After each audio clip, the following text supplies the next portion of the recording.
Hello and welcome to Hamer Reviews. My name is Christopher Hamer and today reviewing the Beats Flex wireless Bluetooth in-ear headphones. Now I think these headphones from Apple are really interesting. They're significantly cheaper than their other Bluetooth headphones that they currently sell, and indeed provide a good price to performance in my opinion. In terms of design, they're actually a neckband style design. So if I just put it around my neck, you have the neckband with the battery control units on each side, and also the headphones that run off the side of that.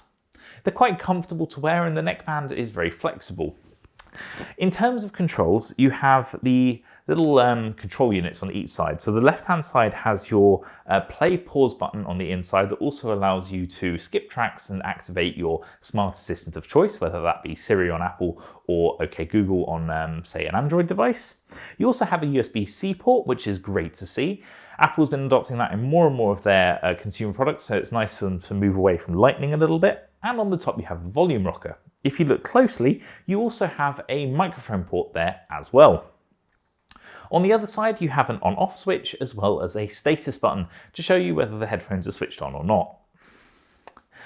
So in terms of design, as I said, they're sort of the headband style and they look quite good. I think they're quite understated, which is nice. They're very comfortable to wear. I've been wearing them for just over a week and a half, using them on a daily basis for various activities, as well as just listening to music working at my desk. And they've been very good to use, to be honest with you. Apple makes a lot about their amazingly powerful headband, which is some sort of a titanium nickel alloy, which you can pull very hard and it doesn't seem to break, which is very impressive. I think it's overkill personally, even those that have had more standard wires I haven't had an issue with, but it's good to know that Apple's thinking about longevity. Talking about longevity, battery life is great on these. You get about 12 hours. For given how light these are, that's really impressive. They also have a nice USB-C fast charge element as well, whereby if you charge them for about 10 minutes, you'll get 1.5 hours of listening time.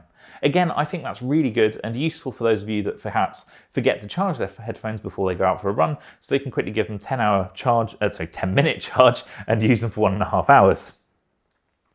There's some other nice features as well. If you're wearing the headphones and listening to music, and then say you want to go and speak to someone or go and buy into a shop and buy something, you can take the headphones out and just they'll magnetically clip together, and then it also pauses the music that you're listening to automatically. When you unclip them, put them back in your ears, the music also restarts. So that's a nice feature. Talking about having them in your ears, the sound quality I think is very good. So listening to music, thinking about this at the £50 price range, I think they are very good in fact. The sound that they have is quite bass heavy, which is typical of Beats products, but still very enjoyable.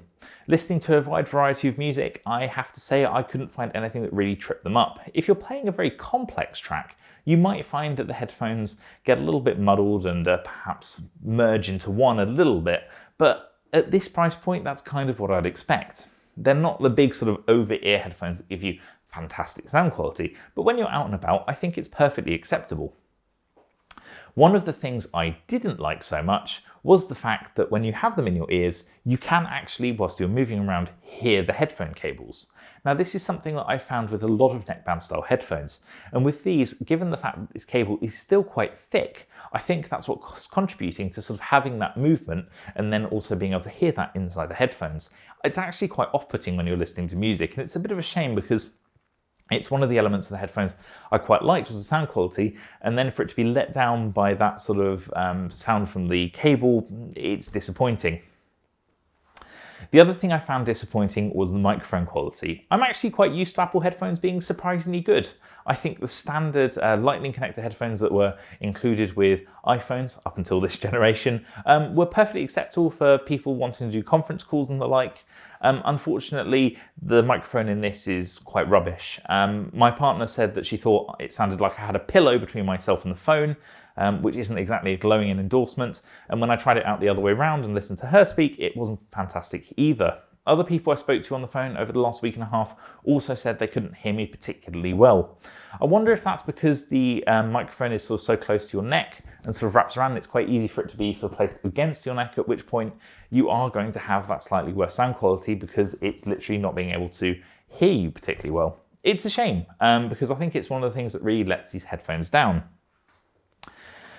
That's not to say that you can't choose to stand out with these. They have some interesting color combinations. So you have a bright yellow, you also have this black, then a gray and a really nice bright blue. I actually wanted them in bright blue, but unfortunately at the time of purchasing them, they weren't in stock, but hopefully they will be by the time you watch this video. In order to get the right fit, Apple includes 4 different ear tips, 3 of the standard ear tip sizes and then a double bubble style one as well, which sort of allows you to get the right fit. I think that everyone should be able to get the right fit with these headphones, and I think that's a great thing. Quite often you only get 3 ear tips and sometimes that's just not enough to get the right fit, so hopefully with 4 that will cover pretty much everyone off. Wearing them for long periods of time was absolutely fine as well. I didn't feel that they were particularly uncomfortable. I didn't find that they were fatiguing. But overall, I was very pleased with the fit. So as long as you aren't planning to use these to make lots and lots of phone calls, I think they're a good choice for those of you that want to use sort of an active pair of neckband style headphones and don't want the in-ear style without the cable that are quite easy to fall out and get broken potentially while you're, for instance, cycling or running. These should be perfect for those kind of activities, even though they're not waterproof. I think that's just one of those things. I've used them in the rain, work fine, so hopefully you won't have any issues either. Overall, as I said, quite pleased with these. I think they're a really good set of headphones from Apple and the Beats brand. I like how the integration and connectivity works on the iPhone. You sort of just switch these on and your iPhone already recognizes that they're in the air and it's a one-click connection. Really simple and easy, which is great. Though even pairing them to an Android device only took me about 20 seconds, so you shouldn't have any issues there either.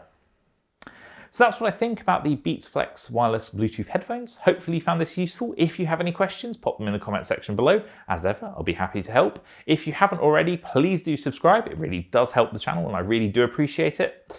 And hopefully I'll see you in the next video. Thanks very much for watching. Goodbye.